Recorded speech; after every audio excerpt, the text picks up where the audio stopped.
조는 아내 사라와 딸 에밀리가 사는 교회에 한적한 집에서 극도의 절약을 실천하며 살고 있었습니다. 조는 알뜰살뜰 쿠폰을 모으고 대량 구매를 고집했으며 전기 사용을 제한하는 등 절약에 힘썼습니다. 그는 종말론적 웹사이트들을 보며 경제 붕괴 시나리오에 대한 두려움에 사로잡혀 있었고 가족들에게도 자신의 신념을 강요했습니다. 사라는 남편의 유별난 절약 정신에 조용히 불만을 품고 있었고 에밀리는 친구들처럼 새 스마트폰을 갖고 싶어 했습니다. 여보, 에밀리에게 새 스마트폰은 안 돼요.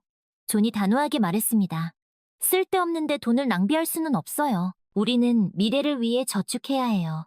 존은 오래된 전자제품을 고쳐 쓰거나 중고품을 사는 것에 만족했지만 에밀리는 달랐습니다. 아빠, 제 친구들은 다 최신 폰이 있어요. 저만 옛날 폰을 쓰면 창피하단 말이에요. 에밀리가 울먹였습니다. 존은 혀를 차며 말했습니다. 얘야, 그런 물질적인 것에 얽매여서는 안 된다. 우리는 언젠가 닥칠지 모를 위기에 대비해야 해. 그깟 스마트폰이 다 무슨 소용이니? 존은 정기적으로 식료품점에서 유통기한이 임박한 할인 상품들을 구매했고 심지어 사무실 탕비실에 몰래 들어가 유통기한이 지난 음식을 가져오기도 했습니다. 존, 유통기한 지난 음식을 먹으면 어떡해요? 그러다 탈이라도 나면요? 사라가 걱정스럽게 물었습니다. 괜찮아, 여보. 아직 먹을 만해? 이렇게라도 아껴야 우리 가족이 어려운 시기를 버텨낼 수 있어. 존은 자신의 행동이 가족을 위한 최선이라고 굳게 믿었습니다. 사라는 남편의 지나친 절약이 가족 관계를 악화시키고 있다는 것을 깨달았습니다. 특히 에밀리가 또래 친구들과 어울리는데 어려움을 겪는 것을 보며 마음이 아팠습니다. 어느 날 존은 에밀리의 학교 댄스 파티에 입고 갈 드레스를 중고품 가게에서 사주겠다고 말했습니다. 아빠, 저는 새 드레스를 입고 싶어요. 에밀리가 울먹였습니다. 이번 한 번만이라도 제 마음대로 하게 해주세요. 하지만 존은 완고했습니다. 새 드레스는 너무 비싸. 중고 드레스도 잘 고르면 새 것 못지않아. 그리고 댄스 파티는 한 번뿐인데 굳이 새 옷을 살 필요가 있니? 사라는 더 이상 참을 수 없었습니다. 존, 당신은 너무 심해요. 에밀리는 이제 겨우 15살이에요. 친구들과 어울리고 싶은 마음을 왜 그렇게 몰라주세요? 존은 화를 내며 말했습니다. 당신은 항상 에밀리 편만 들어. 돈이 그렇게 낭비하고 싶어? 그 돈이면 얼마나 많은 것을 할 수 있는데. 사라는 비밀리에 온라인 강좌를 수강하며 자신의 수입과 온라인 수공예품 판매 수익의 일부를 비상금으로 모으고 있었습니다. 존은 샤워 시간을 제한하고 온수기 사용을 금지하는 등 더욱 가혹한 절약 조치를 시행했습니다. 에밀리는 학교에서 친구들에게 놀림을 당했고 점점 더 위축되었습니다. 사라는 남편의 행동에 분노했고 존은 아내가 자신의 노력과 희생을 무시한다고 비난했습니다. 어느 날 사라는 존에게 자신이 모아둔 비상금과 더 나은 삶을 바라는 소망에 대해 털어놓았습니다.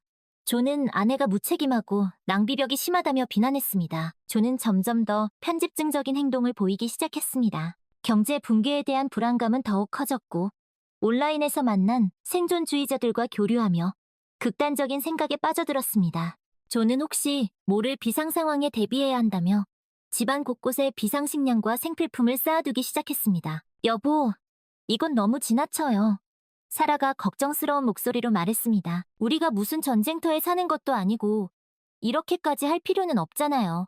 존은 사라의 말을 무시한 채 오히려 더욱 엄격하게 절약을 강요했습니다. 당신은 현실을 몰라도 너무 몰라.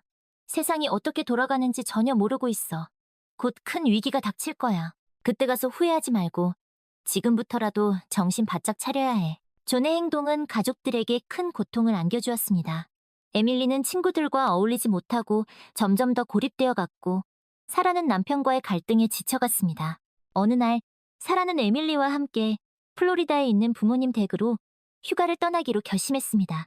엄마, 우리 정말 가는 거예요? 에밀리가 들뜬 목소리로 물었습니다. 그럼 우리 딸, 가서 신나게 놀다 오자.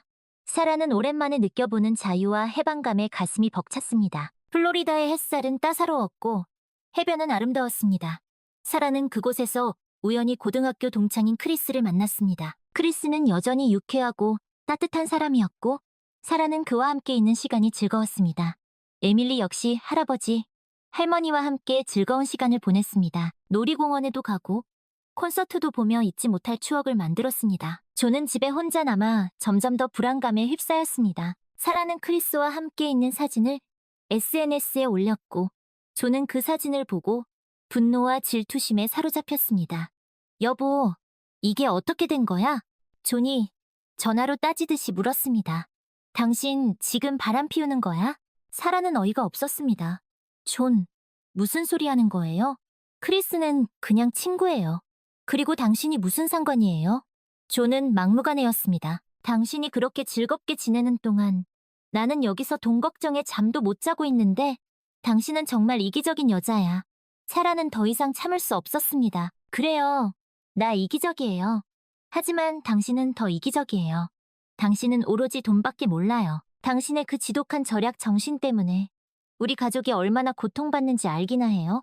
존은 아무 말도 하지 못했습니다. 존은 점점 더 고립되어 갔습니다. 그의 편집증적인 행동은 직장 생활에도 영향을 미쳤습니다. 존은 동료들과 어울리지 못했고 업무에도 집중하지 못했습니다. 결국 존은 회사에서 해고되었습니다. 하지만 존은 이 사실을 가족들에게 숨겼습니다. 그는 매일 아침 비브리크처럼 출근하는 척 집을 나섰지만 실제로는 공원이나 도서관을 배회하며 시간을 보냈습니다. 그러던 어느 날 사라는 우연히 존이 해고 사실을 알게 되었습니다. 그리고 존이 그동안 회사에서 주는 상여금을 숨기고 있었다는 것도 알게 되었습니다. 존은 자신의 거짓말이 들통나자 당황하며 변명하기 시작했습니다. 여보, 그게 아니라 사실은 회사 사정이 어려워서. 하지만 사라는 이미 모든 것을 알고 있었습니다. 존, 이제 그만해요. 당신의 거짓말에 지쳤어요. 그리고 당신의 그 지독한 절약 정신에도 신물이 나요. 사라는 존에게 이혼을 요구했습니다. 존은 큰 충격을 받았습니다. 그는 자신이 가족을 위해 희생했다고 생각했지만 결국 모든 것을 잃게 된 것입니다. 여보, 제발 이러지 마. 내가 잘못했어. 다 고칠게. 응? 존은 애원했지만 사라는 단호했습니다. 아니요, 존. 이미 늦었어요. 우리는 더 이상 함께 살 수 없어요. 사라는 에밀리와 함께 친정 부모님이 계신 플로리다로 떠났습니다. 존은 혼자 남겨졌습니다. 그는 절망감에 빠져 술에 의지했고 결국 거리로 나앉게 되었습니다. 존은 자신이 그토록 아끼던 돈도 사랑하는 가족도 모두 잃고 비참한 최후를 맞이했습니다. 어느 날 존은 쓰레기통을 뒤지며 먹을 것을 찾고 있었습니다. 그는 며칠 동안 제대로 먹지 못해 굶주림에 허덕이고 있었습니다. 그때 저 멀리서 익숙한 얼굴이 보였습니다. 바로 사라였습니다. 사라는 에밀리와 함께 거리를 걷고 있었습니다. 그들은 행복해 보였습니다. 존은 사라를 불러보려 했지만 목소리가 나오지 않았습니다. 그는 자신의 비참한 모습을 보여주고 싶지 않았습니다. 사라는 존을 보지 못한 채 에밀리와 함께 저 멀리 사라져갔습니다. 존은 그 자리에 주저앉아 눈물을 흘렸습니다. 그는 자신의 어리석음을 후회했지만 이미 돌이킬 수 없는 일이었습니다. 사라는 에밀리와 함께 플로리다에서 새로운 삶을 시작했습니다. 그녀는 부모님의 도움을 받아 작은 카페를 열었습니다. 카페는 해변가에 위치해 있었고 아름다운 경치를 자랑했습니다. 사라는 틈틈이 온라인 강좌를 수강하며 언젠가 자신의 오랜 꿈이었던 인테리어 디자이너가 되기 위한 노력을 계속했습니다. 에밀리 역시 새로운 환경에 잘 적응했습니다. 그녀는 플로리다의 학교에서 새로운 친구들을 사귀었고 밝고 명랑한 모습을 되찾았습니다. 에밀리는 틈틈이 카페 일을 도우며 자신이 원하는 스마트폰과 옷을 사기 위해 용돈을 모았습니다. 어느 날 사라는 카페에서 우연히 크리스를 다시 만났습니다. 크리스는 여전히 친절하고 유쾌한 사람이었습니다. 그는 사라의 카페에 자주 방문했고 두 사람은 자연스럽게 가까워졌습니다. 크리스는 사라의 과거를 알고 있었지만 그녀를 비난하거나 동정하지 않았습니다. 그는 사라에 있는 그대로의 모습을 존중했고 그녀의 꿈을 응원했습니다. 사라는 크리스와 함께 있으면 마음이 편안했습니다. 그는 존과는 달리 사라의 생각과 감정을 존중해 주었고 그녀의 이야기에 귀 기울여 주었습니다. 시간이 흐르면서 사라와 크리스는 서로에게 사랑의 감정을 느끼게 되었습니다. 두 사람은 조심스럽게 만남을 이어갔고 에밀리 역시 크리스를 좋아했습니다. 크리스는 에밀리에게 친절하고 자상한 아빠 같은 존재였습니다. 그는 에밀리의 숙제를 도와주기도 하고 함께 게임을 하거나 운동을 하며 즐거운 시간을 보냈습니다. 어느 날 크리스는 사라에게 청혼을 했습니다. 사라는 감동의 눈물을 흘리며 그의 청혼을 받아들였습니다. 결혼식은 해변가에서 소박하게 열렸습니다. 사라와 에밀리, 그리고 크리스는 가족과 친지들의 축복 속에서 행복한 미래를 약속했습니다. 사라는 이제 더 이상 과거의 불행에 얽매이지 않았습니다. 그녀는 자신의 삶을 스스로 개척했고 진정한 행복을 찾았습니다. 에밀리 역시 더 이상 아빠의 그늘에서 벗어나 밝고 씩씩한 소녀로 성장했습니다. 존은 여전히 거리를 떠돌며 비참한 삶을 이어갔습니다. 그는 가끔 사라와 에밀리의 소식을 들을 때마다 죄책감과 후회에 사로잡혔습니다. 하지만 그는 자신의 잘못을 인정하기보다는 여전히 세상을 탓하고 자신의 불행을 합리화했습니다. 존은 끝내 자신의 어리석음에서 벗어나지 못한 채 외롭고 쓸쓸한 삶을 마감했습니다. 사라는 카페 운영과 인테리어 디자인 공부를 병행하며 바쁜 나날을 보냈습니다. 그녀는 자신의 꿈을 이루기 위해 끊임없이 노력했고 그 결과 머단계 서미 지역 사회에서 인정받는 인테리어 디자이너로 성장했습니다. 크리스는 사라의 든든한 지원군이자 사랑하는 남편으로서 그녀의 곁을 지켰습니다. 그는 사라의 꿈을 진심으로 응원했고 그녀가 어려움을 겪을 때마다 따뜻한 위로와 격려를 아끼지 않았습니다. 에밀리 역시 행복한 가정 속에서 밝고 건강하게 자랐습니다. 그녀는 자신이 좋아하는 춤을 배우며 댄서의 꿈을 키워나갔습니다. 크리스는 에밀리의 든든한 후원자였습니다. 그는 에밀리의 댄스 연습을 응원했고 그녀의 공연을 보러 다니며 아낌없는 박수를 보냈습니다. 어느 날 사라는 우연히 존의 소식을 듣게 되었습니다. 존이 거리에서 싸늘한 주검으로 발견되었다는 것이었습니다. 사라는 큰 충격을 받았습니다. 비록 존은 그녀에게 많은 상처를 주었지만 한때 사랑했던 사람이었기에 그의 비참한 죽음은 그녀의 마음을 아프게 했습니다. 사라는 장례식에 참석해야 할지 고민했습니다. 그녀는 존을 용서했지만 그와의 기억은 여전히 그녀에게 고통으로 남아있었습니다. 오랜 고민 끝에 사라는 에밀리와 함께 존의 장례식에 참석하기로 결심했습니다. 장례식은 작고 쓸쓸했습니다. 존의 유일한 혈육인 어머니 마가렛은 늙고 병든 몸을 이끌고 장례식장을 지켰습니다. 그녀는 아들의 죽음에 큰 슬픔을 느끼면서도 한편으로는 그의 어리석은 선택을 원망했습니다. 사라는 마가렛에게 다가가 위로의 말을 건넸습니다. 마가렛은 사라를 보자 참았던 눈물을 터뜨렸습니다.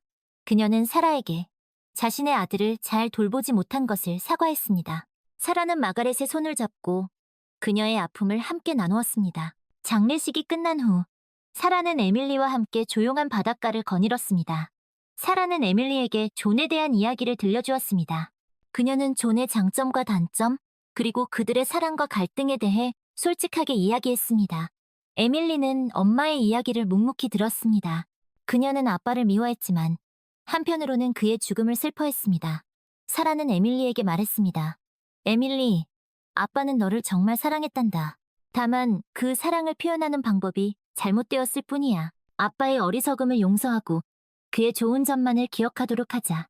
에밀리는 엄마의 말에 고개를 끄덕였습니다. 그녀는 아빠를 완전히 용서할 수는 없었지만 그의 죽음을 통해 삶의 소중함을 깨닫게 되었습니다. 시간이 흘러 사라는 지역사회에서 존경받는 인테리어 디자이너가 되었습니다. 그녀는 자신의 재능을 발휘하여 많은 사람들에게 아름답고 편안한 공간을 선물했습니다. 사라는 자신의 성공을 크리스와 에밀리, 그리고 그녀를 믿고 지지해준 모든 사람들과 나누었습니다. 그녀는 자신의 카페를 지역사회의 문화 공간으로 만들었고 재능 있는 젊은 예술가들을 후원하는 일에도 앞장섰습니다. 에밀리는 훌륭한 댄서로 성장했습니다. 그녀는 세계 각지를 돌아다니며 공연을 했고 많은 사람들에게 감동과 영감을 주었습니다. 에밀리는 자신의 성공을 엄마와 크리스에게 돌렸습니다. 그녀는 엄마의 강인함과 헌신, 그리고 크리스의 따뜻한 사랑과 지지가 있었기에 자신이 꿈을 이룰 수 있었다고 믿었습니다. 어느 화창한 봄날, 사라와 크리스, 그리고 에밀리는 함께 해변을 산책했습니다. 그들은 손을 잡고 파도 소리를 들으며 행복한 미래를 이야기했습니다. 사라는 지난날의 아픔을 딛고 진정한 행복을 찾았습니다. 그녀는 자신의 삶을 사랑했고 자신을 둘러싼 모든 것들에 감사합니다. 에밀리 역시 자신의 꿈을 향해 힘차게 나아가고 있었습니다. 그녀는 더 이상 과거의 그늘에 갇혀있지 않았습니다. 크리스는 사라와 에밀리의 든든한 버팀목이었습니다. 그는 두 사람을 진심으로 사랑했고 그들의 행복을 위해 헌신했습니다. 사라는 문득 존이 살아있었다면 지금 이 순간을 함께할 수 있었을까 하는 생각이 들었습니다. 그녀는 존의 어리석음과 그로 인해 잃어버린 시간들을 떠올리며 안타까움을 금할 수 없었습니다. 하지만 사라는 더 이상 과거에 얽매이지 않았습니다. 그녀는 자신의 선택을 후회하지 않았고 앞으로 나아갈 용기를 얻었습니다. 엄마, 무슨 생각해? 에밀리가 물었습니다. 그냥 옛날 생각이 좀 나서. 사라가 미소를 지으며 말했습니다. 이제 괜찮아, 엄마. 우리에겐 멋진 미래가 있잖아. 에밀리가 엄마의 손을 꼭 잡았습니다. 그래, 맞아. 우리에겐 멋진 미래가 있어. 사라는 에밀리와 크리스를 바라보며 행복한 미소를 지었습니다. 그들의 앞에는 푸른 바다와 드넓은 하늘이 펼쳐져 있었습니다. 그들은 함께 손을 잡고 희망찬 미래를 향해 힘차게 걸어갔습니다. 세월이 흘러 사라는 자신의 분야에서 최고의 전문가로 인정받았습니다. 그녀는 수많은 전원이것을 받았고 그녀의 디자인은 전 세계적으로 찬사를 받았습니다. 사라는 자신의 성공을 사회에 환원하기 위해 재능 있는 젊은 디자이너들을 양성하는 데 힘썼습니다. 그녀는 자신의 경험과 지식을 아낌없이 나누었고 그들이 꿈을 펼칠 수 있도록 든든한 멘토가 되어주었습니다. 에밀리 역시 세계적인 댄서로 성장했습니다. 그녀는 아름다운 춤으로 수많은 관객들에게 감동을 선사했고 젊은 댄서들의 롤모델이 되었습니다. 에밀리는 자신의 재능을 통해 세상에 긍정적인 영향을 미치고자 노력했습니다. 그녀는 자선 공연을 열어 수익금을 기부하고 재능 기부를 통해 소외된 아이들에게 춤을 가르쳤습니다. 어느 날 에밀리는 에단과 함께 저녁 식사를 하던 중 에단으로부터 놀라운 이야기를 듣게 되었습니다. 엄마, 저 대학 졸업하면 한국에서 봉사활동을 하고 싶어요. 에단이 조심스럽게 말했습니다. 에밀리는 에단의 딜의 고백에 놀랐지만 이내 아들의 뜻을 존중하기로 했습니다. 그래, 에단. 네가 원하는 일이라면 엄마는 언제나 응원할게. 에단은 엄마의 지지 덕분에 자신의 꿈을 향해 나아갈 수 있었습니다. 그는 대학을 졸업한 후 한국으로 떠나 다양한 봉사활동에 참여했습니다. 에단은 한국에서 어려운 환경에 처한 아이들을 돕고 그들에게 새로운 희망을 심어주었습니다. 그는 자신의 일에 큰 보람을 느꼈고 한국 사회에 기여하는 인재로 성장했습니다. 에밀리는 멀리 떨어져 있는 에단을 걱정하면서도 그의 성장을 자랑스럽게 여겼습니다. 그녀는 자주 에단과 영상 통화를 하며 서로의 안부를 묻고 응원했습니다. 어느 날 에밀리는 에단으로부터 한 통의 편지를 받았습니다. 편지에는 에단이 한국에서 만난 한 소녀에 대한 이야기가 담겨 있었습니다. 엄마, 저 여기서 정말 소중한 사람을 만났어요. 그 아이의 이름은 사랑이에요. 사랑이는 어려운 환경 속에서도 밝고 씩씩하게 살아가는 아이예요. 사랑이를 보면서 저는 많은 것을 배우고 느끼고 있어요. 에밀리는 에단의 편지를 읽으며 아들이 진정한 사랑을 찾았다는 것을 직감했습니다. 그녀는 에단의 행복을 진심으로 빌었습니다. 시간이 흘러 에단은 사랑이와 결혼을 결심했습니다. 에밀리는 에단의 결혼 소식에 기뻐하며 한국으로 향했습니다. 결혼식은 한국의 전통 혼례 방식으로 진행되었습니다. 에밀리는 아름다운 한복을 입고 에단의 결혼을 축하했습니다. 사랑이는 에밀리에게 훌륭한 며느리가 되었고 에밀리는 사랑이를 진심으로 아끼고 사랑했습니다. 결혼 후 에단과 사랑이는 한국에서 새로운 가정을 꾸렸습니다. 에밀리는 자주 한국을 방문하여 에단과 사랑이 그리고 손주들과 행복한 시간을 보냈습니다. 어느 날 에밀리는 에단과 사랑이의 집에서 손주들과 놀아주다가 문득 자신의 삶을 돌아보게 되었습니다. 그녀는 파란만장했던 과거를 딛고 진정한 행복을 찾았습니다. 엄마, 무슨 생각을 그렇게 하세요? 에단이 궁금하다는 듯이 물었습니다. 그냥 우리 가족이 참 행복하다는 생각을 했어. 에밀리는 미소를 지으며 말했습니다. 에단과 사랑이 그리고 손주들은 에밀리에게 큰 기쁨이자 행복이었습니다. 에밀리는 앞으로도 가족들과 함께 사랑과 행복이 가득한 삶을 살아갈 것입니다. 그녀는 자신을 믿어준 모든 사람들에게 감사하며 남은 인생을 더욱 의미 있게 보내겠다고 다짐했습니다. 외전, 새로운 시작. 에밀리는 손녀딸 지아의 고사리 같은 손을 잡고 창 밖을 바라보았습니다. 저 멀리 뉴욕의 마천루가 석양에 물들어 황홀한 장관을 연출하고 있었습니다. 지아는 할머니의 품에 안겨 창밖 풍경에 넋을 잃고 있었습니다. 할머니, 저기 좀 보세요. 정말 멋있어요. 지아는 맑고 청아한 목소리로 감탄했습니다. 에밀리는 지아의 머리를 쓰다듬으며 따뜻한 미소를 지었습니다. 그래, 지아야. 정말 멋지구나. 저곳은 할머니가 젊은 시절을 보냈던 곳이란다. 지아는 호기심 가득한 눈으로 할머니를 바라보았습니다. 할머니의 젊은 시절 이야기가 듣고 싶어요. 에밀리는 잠시 추억에 잠겼습니다. 파란만장했던 과거의 기억들이 주마등처럼 스쳐 지나갔습니다. 그래, 지아야. 할머니가 재밌는 이야기를 들려줄게. 에밀리는 지아를 무릎에 앉히고 자신의 젊은 시절 이야기를 시작했습니다. 뉴욕에서 성공한 마케팅 매니저로 살아왔던 이야기. 힘든 결혼 생활과 이혼 그리고 애단을 키우며 겪었던 어려움까지. 에밀리는 담담한 목소리로 이야기를 이어갔습니다. 지아는 할머니의 이야기에 푹 빠져들었습니다. 때로는 웃음을 터뜨리고 때로는 눈물을 글썽이며 할머니의 이야기에 공감했습니다. 할머니, 정말 대단하세요. 어떻게 그 모든 어려움을 이겨내셨어요? 지아가 존경스러운 눈빛으로 물었습니다. 에밀리는 지아의 손을 꼭 잡았습니다. 지아야, 삶은 때때로 우리에게 시련을 안겨주지만 그 시련을 통해 우리는 더욱 강해질 수 있단다. 그리고 무엇보다 사랑하는 가족과 친구들이 있었기에 그 모든 것을 이겨낼 수 있었어.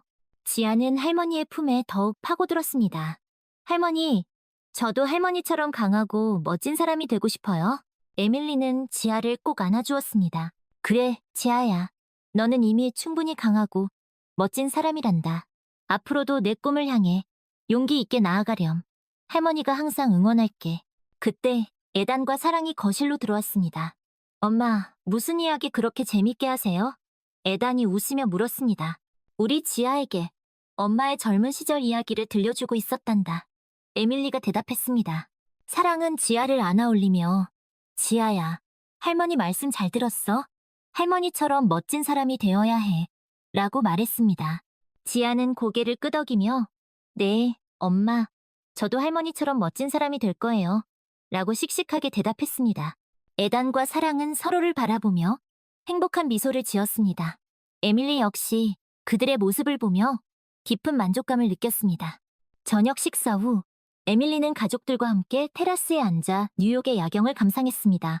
밤하늘에 수놓은 별들은 마치 에밀리의 삶을 축복하는 듯 반짝였습니다. 에밀리는 자신의 곁을 지켜주는 가족들을 바라보며 진정한 행복의 의미를 깨달았습니다. 그녀는 앞으로도 가족들과 함께 사랑과 감사가 넘치는 삶을 살아갈 것입니다. 어느 날 에밀리는 애단, 사랑, 그리고 지아와 함께 한국을 방문했습니다. 그들은 애단과 사랑이 처음 만났던 보육원을 찾아가 아이들에게 선물을 나눠주고 함께 즐거운 시간을 보냈습니다. 보육원을 나선 후 에밀리는 애단과 함께 조용한 찻집에 들렀습니다. 두 사람은 따뜻한 차를 마시며 깊은 대화를 나누었습니다. 애단, 네가 이렇게 훌륭하게 자라서 엄마는 정말 기쁘단다. 그리고 사랑이와 지아, 이렇게 예쁜 가족을 이루게 되어 진심으로 축하해. 에밀리는 진심을 담아 말했습니다. 엄마, 저야말로 엄마께 감사드려요. 엄마의 사랑과 가르침 덕분에 제가 이렇게 바르게 성장할 수 있었어요. 그리고 엄마 덕분에 사랑이도 만나고 지아도 얻게 되었잖아요. 애단 역시 진심을 담아 대답했습니다.